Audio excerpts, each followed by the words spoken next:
तो ये जो घटनाएं मणिपुर में हो रही है, इसको ये हम ना समझे कि उत्तर पूर्वांचल के किसी कोने में हो रहा है, ये भारत में हो रहा है सर। अगर मणिपुर जल रहा है तो भारत जल रहा है। अगर मणिपुर में आग लगी है तो भारत में आग लगी है। अगर मणिपुर विभाजित हुआ है तो भारत विभाजित हुआ है। आज मणिपुर में 150 लोग मरे, लगभग 5000 घर जलाए गए, लगभग 60,000 लोगों आज शिविर में हैं, लगभग 6500 FIR है। हम कहते हैं कि सब नॉर्मल है, स्थिर है। आज भी इंटरनेट नहीं है, बच्चे स्कूल नहीं जा पा रहे, लोग अपनी बातें नहीं रख पा रहे। आज भी कितनी महिलाओं पर अत्याचार हुआ है, वो अपनी बात ही नहीं रख पा रहे। वो तो वीडियो वायरल हो गया, नहीं तो मुझे लगता था कि आज तक प्रधानमंत्री मोदी जी मौन रहे। उस परिवार से हम मिलके आए हैं जिसमें 2 महिलाओं के साथ इतना बुरा व्यवहार हुआ, अत्याचार हुआ। जो 2 महिला जिसको लेकर आज सुप्रीम कोर्ट तक ये बात गई है, उसमें से एक महिला का पति कारगिल में हमारे देश के लिए हमारी सीमा को सुरक्षा कर रहा है। वो कारगिल का जवान बोल रहा है, मैंने देश को बचाया पर मैं अपने घर और अपने परिवार को नहीं बचा पाया। हमने कभी भी नहीं देखा कि एक प्रदेश में एक ऐसी लकीर खींच दी गई है कि पहाड़ पे एक वर्ग के लोग रहते हैं और वैली में एक वर्ग के लोग रहते हैं। अफसोस की बात है सर कि जो सरकार एक इंडिया की बात करती है, आज उन्होंने 2 मणिपुर आपने बना दिए। तो उत्तर पूर्वांचल के राज्य असम और मिजोरम के पुलिस अफसर एक दूसरे पे गोली चला रहे। ये आपकी राष्ट्रीय सुरक्षा की नीति है। ये पहली बार नहीं हुआ है। जब भारत के स्वर्ण पदक लाने वाले कुश्ती के महिला खिलाड़ी जब सड़क पे जब विरोध कर रहे थे तो प्रधानमंत्री मौन थे। जब 750 किसान आंदोलन पे उनकी जीवन गई, बलिदान दिया, शहीद हुए तो प्रधानमंत्री मौन थे।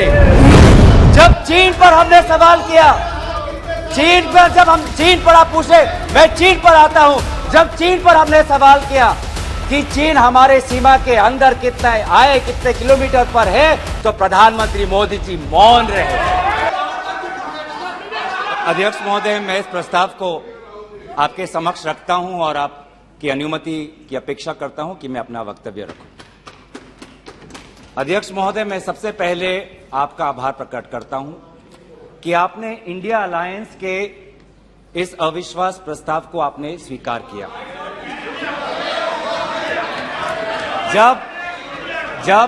जब आपने पूछा कि इस अविश्वास प्रस्ताव के समर्थन में कौन कौन खड़ा है, तो मैं इस मंच से हमारे सारे इंडिया अलायंस दलों के सांसदों को मैं धन्यवाद और आभार प्रकट करता हूं। सर, ये अविश्वास प्रस्ताव हमारी मजबूरी है।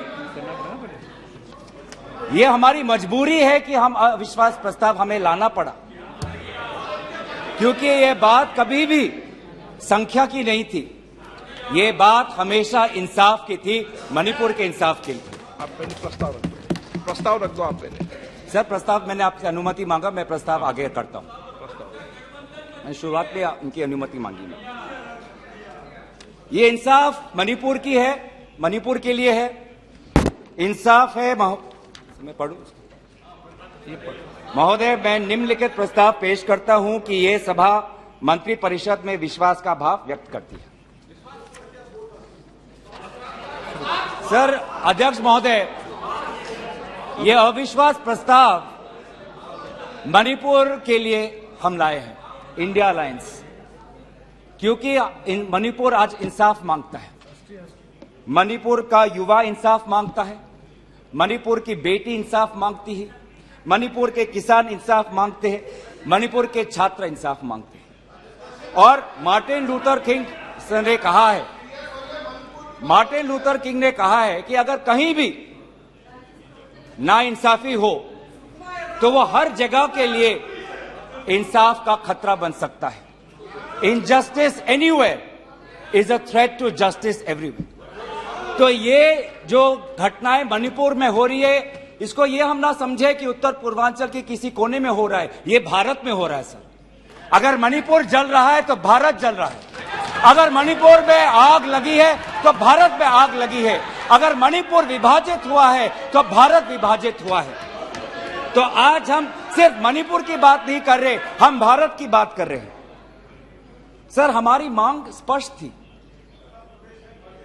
कि देश के मुखिया होने के नाते प्रधानमंत्री सदन में आए, अपनी बात रखे, अपनी संवेदना प्रकट करे और उस पर सारे पार्टी समर्थन दे और मणिपुर को एक संदेश जाए कि इस दुख की घड़ी में पूरा सदन मणिपुर के साथ है, हम मणिपुर में शांति चाहते हैं। यह हमारी अपेक्षा थी, यह हमारी अपेक्षा थी। लेकिन अफसोस की बात है कि ऐसा नहीं हुआ। प्रधानमंत्री महोदय ने एक मौन व्रत लिया कि सदन में ना लोकसभा में कुछ बोलेंगे ना राज्यसभा में कुछ बोलेंगे, और इसीलिए अध्यक्ष महोदय ये नौबत आनी पड़ी कि हम अविश्वास प्रस्ताव के द्वारा प्रधानमंत्री मोदी जी का मौन व्रत हम तोड़ना चाहते हैं। सर, साफ साफ 3 सवाल है प्रधानमंत्री महोदय से। सवाल पहला कि आज तक वो मणिपुर क्यों नहीं गए? राहुल जी गए, इंडिया अलायंस के विभिन्न पार्टीज गए, गृह मंत्री जी गए, एमओएस होम गए, पर देश के मुखिया होने के नाते प्रधानमंत्री मोदी जी क्यों नहीं गए? यह है सवाल पहला। सवाल दूसरा कि लगभग 80 दिन क्यों लगे प्रधानमंत्री मोदी जी को मणिपुर पे कुछ बोलने के लिए, और जब बोले तो सिर्फ 30 सेकंड के लिए बोले,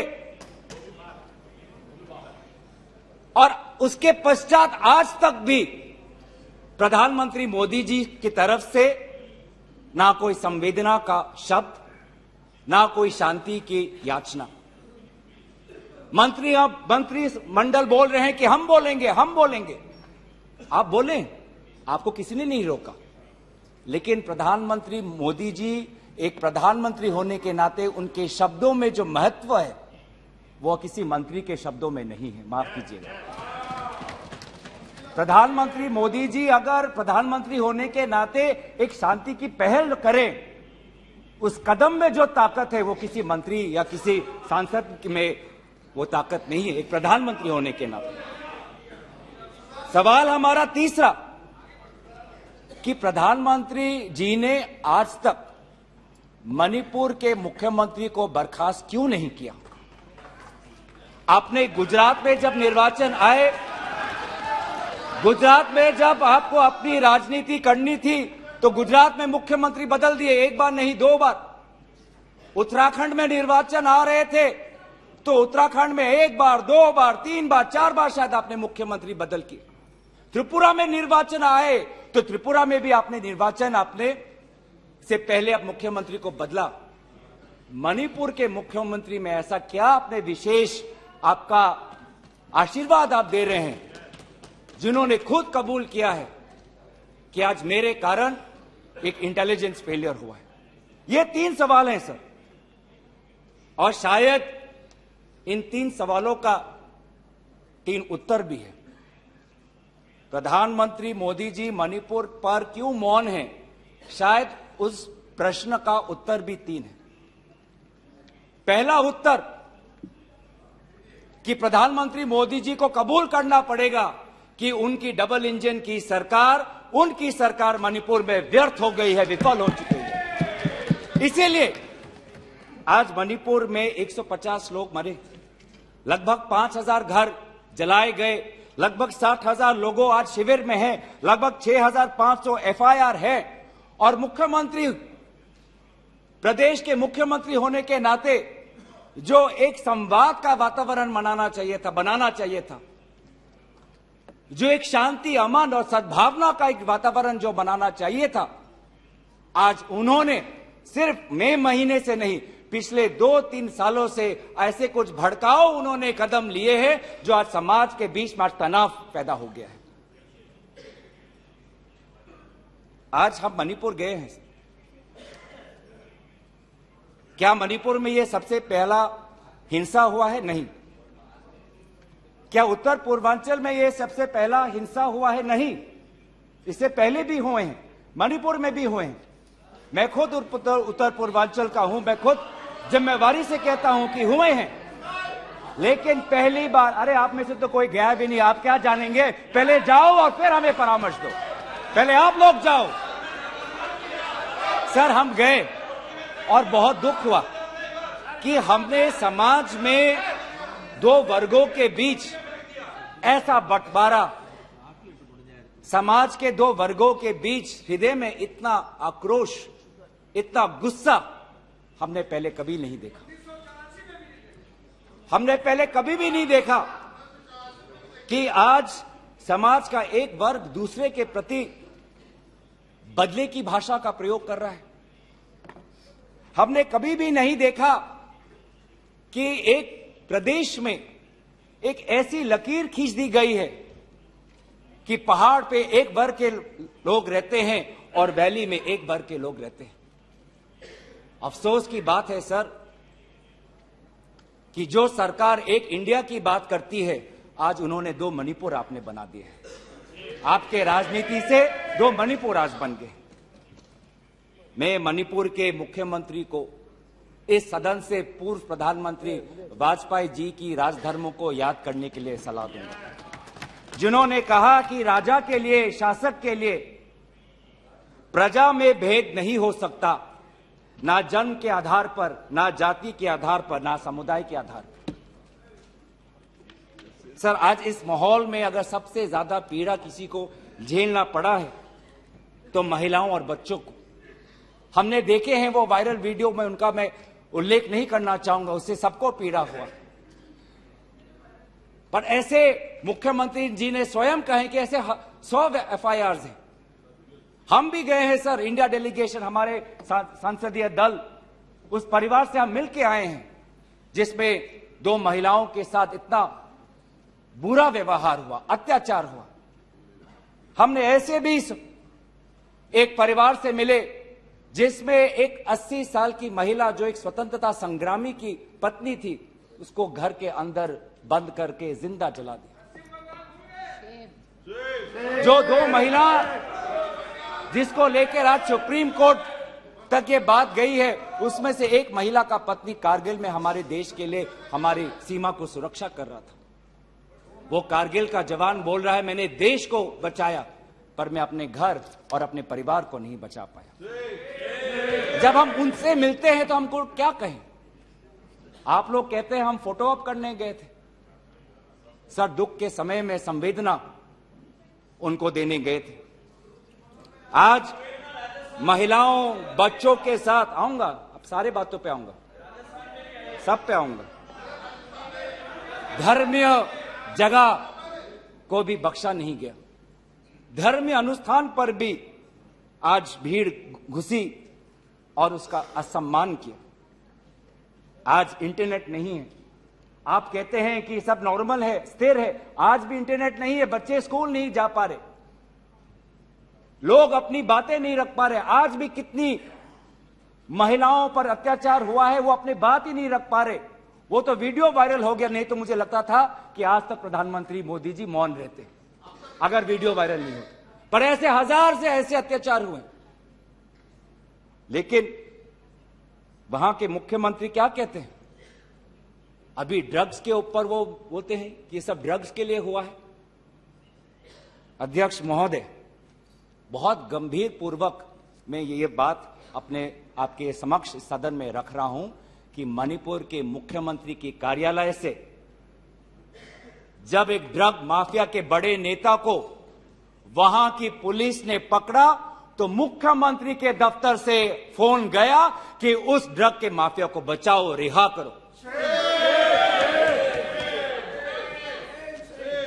और वो ड्रग का माफिया कौन था? वो ड्रग का माफिया आप ही की दल के ऑटोनोमस डिस्ट्रिक्ट काउंसिल के चेयरमैन थे, जो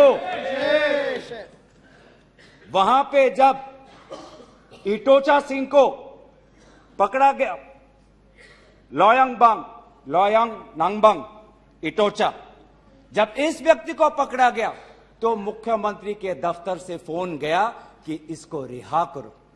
और ये इटोचा कौन है? वहीं के राज्य सरकार के पीएचई मिनिस्टर सुशील द्रोह के भाई हैं।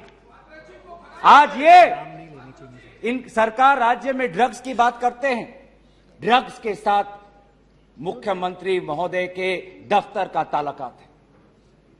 ये बात मैं नहीं कर रहा, वो पुलिस अफसर जिनको इनकी राज्य सरकार ने मेडल दिया, वो आज वो बात कर रही है कि ये सरकार ने मुझे मेडल दिया और यही सरकार मुझे ड्रग्स से जुड़े हुए इनके दल के नेताओं को छोड़ने के लिए कह रही है। उन्होंने अपना मेडल वापस कर दिया राज्य सरकार। पॉपी फार्मिंग की बात करते हैं। आज आपका ही narcotics and affairs of border NAB ये कहता है the scale of poppy plantation in Manipur has spread across 15,400 acres of land in the hills between 2017 and 2023. 2017 में आपकी सरकार आई थी।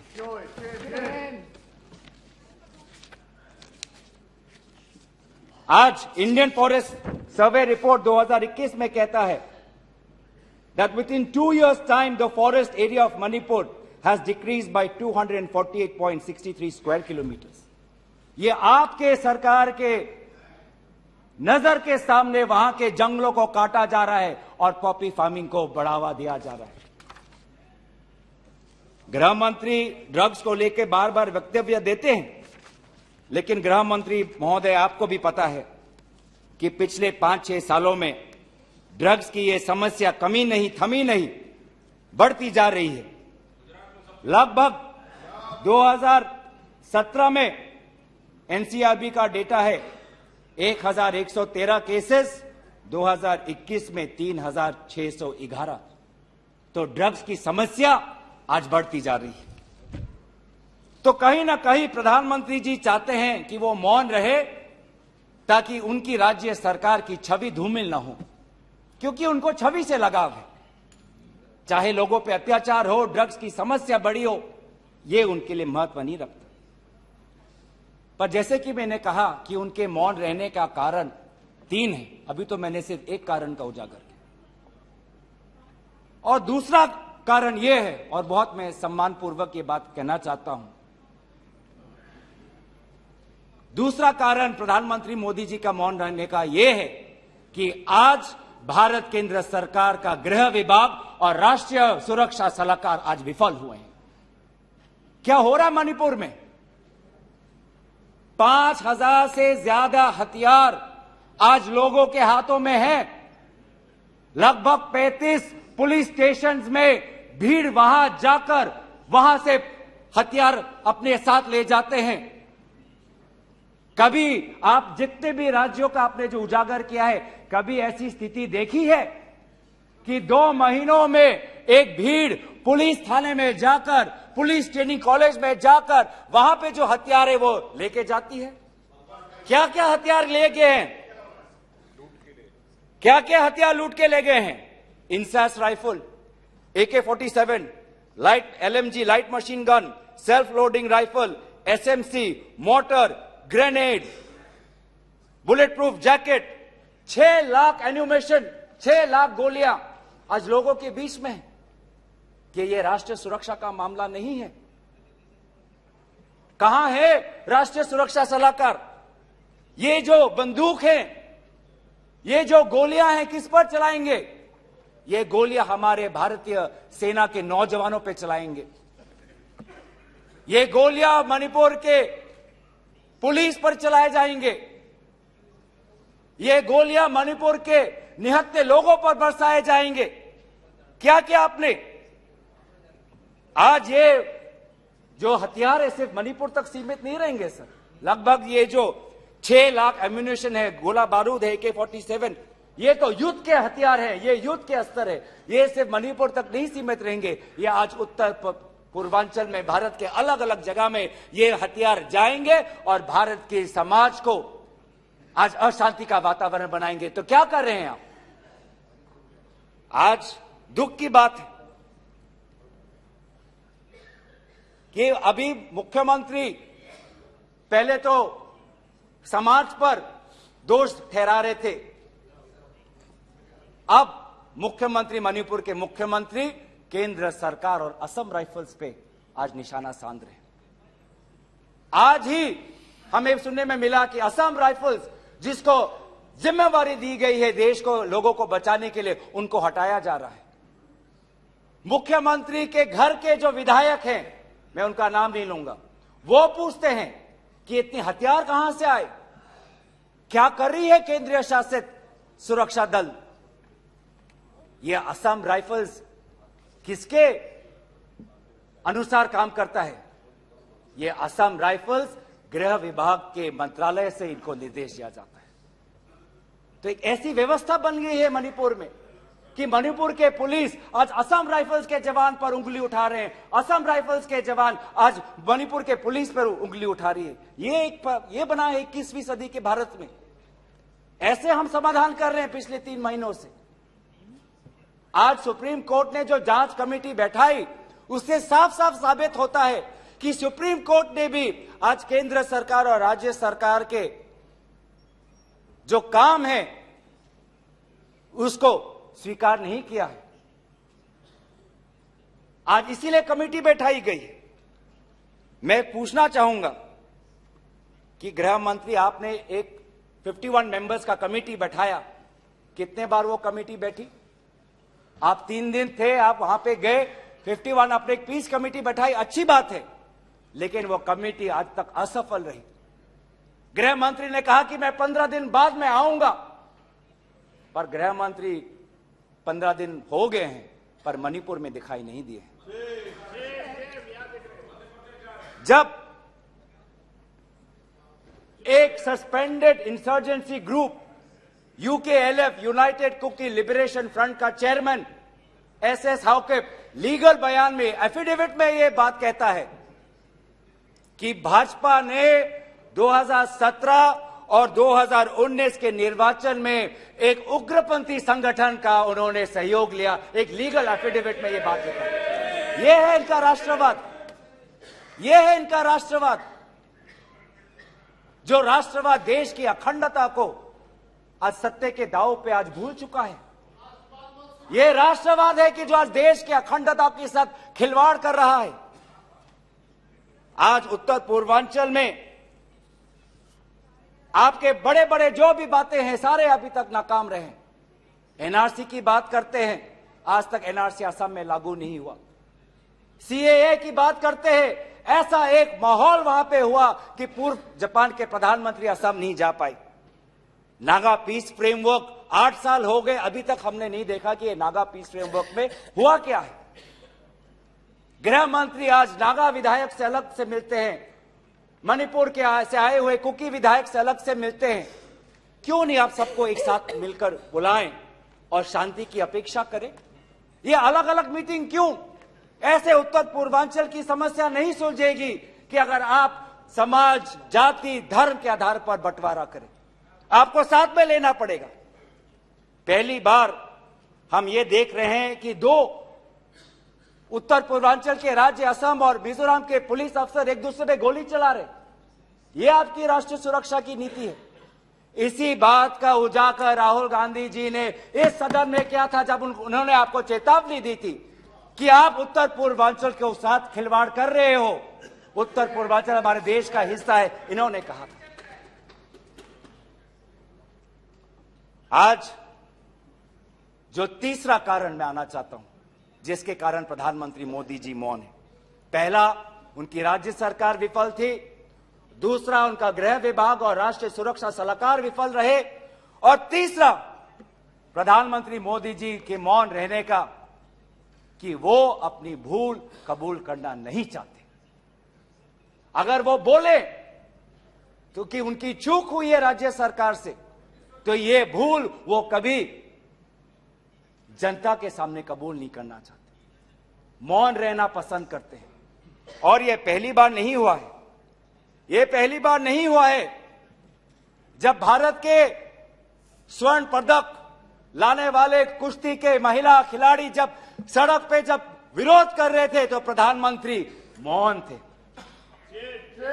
जब 750 किसान किसान आंदोलन पे उनकी जीवन गई, बलिदान दिया, शहीद हुए, तो प्रधानमंत्री मौन थे। जब 2020 में दिल्ली में रायट्स हुए, दंगे हुए, पर विदेश के एक सरकार के नेता आए थे, उस समय भी प्रधानमंत्री मौन थे।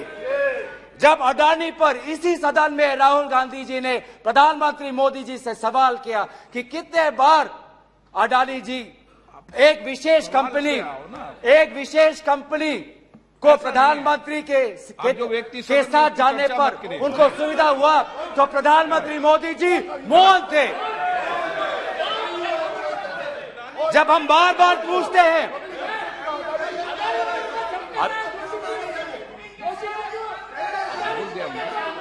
सर बड़ी आश्चर्य की बात है कि सर कि अभी तक मैंने प्रधानमंत्री का नाम लिया, अभी तक मैंने मुख्यमंत्री का नाम लिया, अभी तक मैंने गृह मंत्री का नाम लिया, अभी तक इन उनकी तरफ से विरोध नहीं आया, लेकिन जब एक विशेष कंपनी के मालिक का नाम लिया तो ये सारे मंत्री और सांसद खड़े हो गए।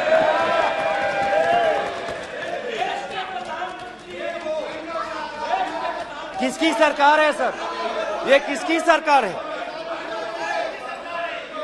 जब चीन पर हमने सवाल किया, चीन पर आप पूछे, मैं चीन पर आता हूं, जब चीन पर हमने सवाल किया कि चीन हमारे सीमा के अंदर कितने किलोमीटर पर है, तो प्रधानमंत्री मोदी जी मौन रहे। प्रधानमंत्री मोदी जी ने G20 के बाली समिट में प्रेसिडेंट शी जिनपिंग के साथ क्या बातचीत की, उनके विदेश मंत्रालय ने इसको छुपाने की कोशिश की, लेकिन जब चीन के विदेश मंत्रालय से बात आई तो भारत सरकार के विदेश मंत्रालय ने खुद कबूल किया कि हां, हमने ये बात छुपाई थी कि बहुत संवेदनशील बातें प्रधानमंत्री मोदी जी ने शी जिनपिंग के साथ बाली में किया। हम पूछना चाहते कि क्या बातें की आपने, क्या समझौता हुआ, क्या बताएंगे? विदेश मंत्री ने कुछ दिन पहले हम सबके समक्ष एक स्टेटमेंट रखा, पर उस स्टेटमेंट पर भी बाली में प्रधानमंत्री मोदी जी और प्रेसिडेंट राष्ट्रपति शी जिनपिंग के बीच में क्या बात हुई, इन्होंने उजागर नहीं किया। आप चीन की बात करते हैं, तो प्रधानमंत्री मोदी जी जब जम्मू कश्मीर के पूर्व राज्यपाल ने कहा कि उन्होंने प्रधानमंत्री को फोन किया था, तो पूर्व ये राज्यपाल ने क्या कहा कि उनको चुप रहने का सलाह उनको मिला। प्रधानमंत्री मोदी जी मौन रहे। जब पूर्व एक राज्यपाल ने कहा कि हमने सुरक्षा मांगी थी हमारे पुलवामा के जवानों के लिए, लेकिन हमको कोई सुरक्षा नहीं मिली, जब ऐसा गंभीर बात एक पूर्व राज्यपाल, आपकी ही चुनी हुई राज्यपाल ने रखा, तो प्रधानमंत्री मोदी जी मौन रहे। जब कोविड में सेकेंड वेव में लोग के सांसों में, फाफड़ों में ऑक्सीजन नहीं था, तब प्रधानमंत्री पश्चिम बंगाल में वोट मांग रहे थे। जब मणिपुर में महिलाओं पर अत्याचार हो रहा था, तो प्रधानमंत्री जी कर्नाटक में वोट मांग रहे थे। ये कैसा राष्ट्रवाद है? यह कैसा राष्ट्रवाद है जो देश से ऊपर अपने सत्ता को ज्यादा महत्व देता है? इस देश के इतिहास में हमने दूसरे प्रधानमंत्री भी देखे हैं। हमने ऐसे भी प्रधानमंत्री देखे हैं जिन्होंने उत्तर पूर्वांचल और भारत की संवेदना को समझा। मैं उदाहरण देना चाहता हूं, जब असम में हमारा असम अकॉर्ड हुआ 1985 में, तो असम में हमारी कांग्रेस की सरकार थी, लेकिन शांति के पहल के लिए उस समय के पूर्व प्रधानमंत्री राजीव गांधी जी ने कहा कि कांग्रेस की सरकार बर्खास्त होनी चाहिए, हम एक निर्वाचन लाना चाहते हैं ताकि शांति आगे बढ़े। ये हमारा राष्ट्रवाद है कि दल से ऊपर हमारा देश, ये हमारा राष्ट्रवाद है। जब मीजो अकॉर्ड हुआ, सुन लीजिए, सुनने का धैर्य रखिए। जब मीजो अकॉर्ड हुआ 1986 में, तो मिजोरम में हमारी सरकार थी, लेकिन राजीव गांधी जी ने लालडेंगा जी के साथ समझौता करके मीजो अकॉर्ड उन्होंने स्थापना किया 1986 में। और वहां के पू लालडेंगा जी मिजोरम के इंटरिम गवर्नमेंट के मुख्यमंत्री बने और निर्वाचन। यह है कि हमें सत्ता नहीं, हमें शांति चाहिए उत्तर पूर्वांचल में। अगर सत्ता खोनी पड़ी, दल का बलिदान देना पड़ा, तो उत्तर पूर्वांचल और देश की अखंडता के लिए हम वो बलिदान देने के लिए तैयार हैं। सोनिया जी को याद होगा जब मिजो अकॉर्ड हुआ, उसके अगले ही दिन राजीव गांधी जी और सोनिया जी मिजोरम गए थे, आइजवाल गए थे, और जगह जगह पर लोगों ने इन दोनों का स्वागत किया और उन्होंने कहा, स्वागत राजीव गांधी जी, वेलकम राजीव गांधी जी, आप शांति के प्रतीक हो। ऐसा पहल प्रधानमंत्री मोदी जी मणिपुर में क्यों नहीं करते? हम उनका समर्थन करेंगे, हम उनका समर्थन करेंगे। इस सदन में जब 2012 में असम में कोकराझार में जब हिंसा हुआ, तो इस सदन में, लोकसभा में, राज्यसभा में प्रधानमंत्री, हमारे पहले प्रधानमंत्री डॉक्टर मनमोहन सिंह जी ने इस सदन में उन्होंने बात रखी। जब कोकराझार में जब हिंसा हुआ, तो उसके 7 दिन बाद प्रधानमंत्री मनमोहन सिंह जी वहां पर गए और उन्होंने कहा, क्या कहा?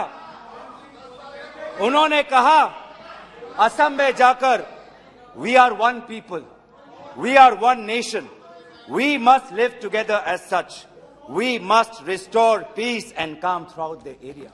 ऐसी बातें प्रधानमंत्री मोदी जी क्यों नहीं करते? चलिए मेरे दल का नहीं, चलिए मेरे दल का नहीं, मैं आपके दल का उदाहरण देता हूं। जब 2002 में गुजरात में जब दंगे हुए, तो उस समय के प्रधानमंत्री वाजपेयी जी गुजरात गए थे, शाह आलम के वो रेफ्यूजी कैंप में गए थे। तो सीधा सीधा सर, मैं प्रधानमंत्री जी से 3 में हमारी याचना है, 3 हमारे याचना है। याचना 1 कि वो सदन में आकर अपनी बात रखे, लोकसभा में आए और राज्यसभा में भी जाएं, लोकसभा में भी आए और राज्यसभा में भी जाए। हमारी याचना दूसरा कि वो मणिपुर जाए और पूरे पार्टी को लेके जाए। ये बात हमने सदन के प्रारंभ होने से भी पहले कहा था कि अगर प्रधानमंत्री पूरा मणिपुर को में एक ऑल पार्टी डेलीगेशन लेके जाएंगे तो हम सब उसमें शामिल होंगे। और हमारा तीसरा ये याचना है कि मणिपुर के विभिन्न समाज सेवक संगठनों को बुलाकर एक मीटिंग करिए, शांति का एक पहल रखिए। लेकिन प्रधानमंत्री क्या कर रहे हैं? प्रधानमंत्री आज इंडिया अलायंस को बदनाम करने में तुले हैं, देश के नाम को आज बदनाम करने में तुले हैं। अफसोस की बात है, अफसोस की बात है, जब आप पॉपुलर फ्रंट ऑफ इंडिया की बात करते हैं, इंडिया मुजाहिदीन की बात करते हैं, ईस्ट इंडिया कंपनी की बात करते हैं, तो हम इंडियन इंस्टीट्यूट ऑफ टेक्नोलॉजी की बात करते हैं, हम इंडियन स्पेस रिसर्च ऑर्गेनाइजेशन की बात करते हैं, हम इंडियन पुलिस फोर्स की बात करते हैं, हम इंडियन एयरफोर्स की बात करते हैं। आप जब इंडिया को बदनाम करते हैं तो हमें तो भारत का तिरंगा दिखता है, जहां पे गेरुआ है, सफेद है, हरा है और बीच में अशोका चक्र है। आज नफरत एक हथियार बन चुका है, नफरत एक हथियार बन चुका है वोट जीतने के लिए। वो चाहे मणिपुर में हो, वो चाहे हरियाणा में हो, वो चाहे कर्नाटक में हो, वो चाहे मध्य प्रदेश में हो। आप जितना भी नफरत फैलाएं, आप जितना भी नफरत फैलाएं, हमने राहुल जी के नेतृत्व में भारत जोड़ो यात्रा किया है। आपके नफरत के बाजार में हम जगह जगह पे मोहब्बत का दुकान खोलेंगे। हम संविधान की सुरक्षा करेंगे। Our constitution that talks about equality, liberty, justice, fraternity, हम इस संविधान के आदर्शों की हम सुरक्षा करेंगे। आप पूंजीपतियों का विकास चाहते हैं, सबका विकास कहते हैं, लेकिन करते हैं पूंजीपतियों का विकास, और वो भी सिर्फ 6 पूंजीपतियों का। आज भारत में एक ऐसा हमने व्यवस्था देखा है कि 6 कंपनियों के पास आज 25% पोर्ट है, 45% सीमेंट प्रोडक्शन है, 33% स्टील प्रोडक्शन है, 60% टेलीकॉम प्रोडक्शन है, 45% कोल प्रोडक्शन है। यह है आपका विकास का मॉडल, यह है आपका विकास का मॉडल। मैं उस कंपनी का नाम नहीं लूंगा जिससे आप उत्तेजित हो जाते हैं, लेकिन दूसरे कंपनी को तो नाम ले सकता हूं। ये कैसा प्रक्रिया है सर? ये कैसा कॉम्पिटिटिव इकोनॉमी बना रहे हैं? जब अप्रैल 2030 में श्री सीमेंट संघी इंडस्ट्रीज को खरीदना चाहता है तो जून में ही श्री सीमेंट पर आईटी का डिपार्टमेंट का रेड होता है और जुलाई 2023 में श्री सीमेंट एक्विजिशन से बाहर निकलता है और अगस्त में अडानी का अंबुजा सीमेंट संघी इंडस्ट्री का। ये इकोनॉमी बना रहे हैं, ऐसा इकोनॉमी आप बनाएंगे। हम चाहते हैं पूंजीपतियों का विकास नहीं, हम चाहते हैं कि किसान का विकास हो जिससे राहुल जी मिले हैं। हम चाहते हैं वो मैकेनिक का विकास हो जिससे राहुल जी मिले हैं। हम चाहते हैं वो फैक्ट्री वर्कर का विकास हो जिससे हमारे पास आते हैं वो स्मॉल बिजनेस, वो ट्रेडर्स जो हमारे पास आते हैं, हम उनका विकास चाहते हैं।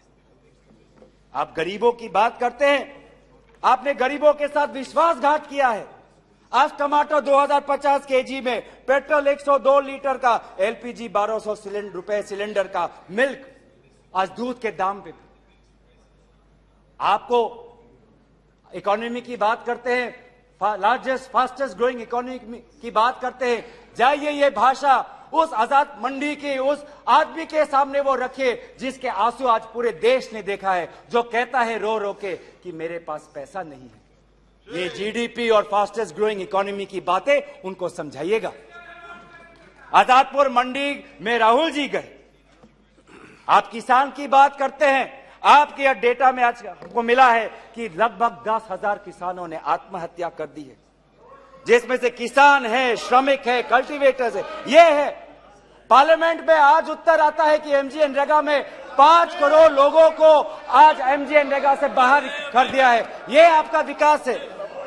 तो सर, ये आप गरीबों पे विश्वासघात करिए, हम राजस्थान की तरह देश में महंगाई में हम राहत लाएंगे। आप आदिवासियों में अत्याचार करें, हम आदिवासी छात्र, महिलाओं और एनजीओ के साथ हम भारत को हम जोड़ेंगे और इंडिया को जिताएंगे। India that is a union of states, we will protect and we will win. जो 2024 में भारत जीतेगा, इंडिया जीतेगा। इनका अहंकार मत करिए। इन्हीं बातों के साथ मैं अपना प्रस्ताव यहीं पे रखता हूं। धन्यवाद।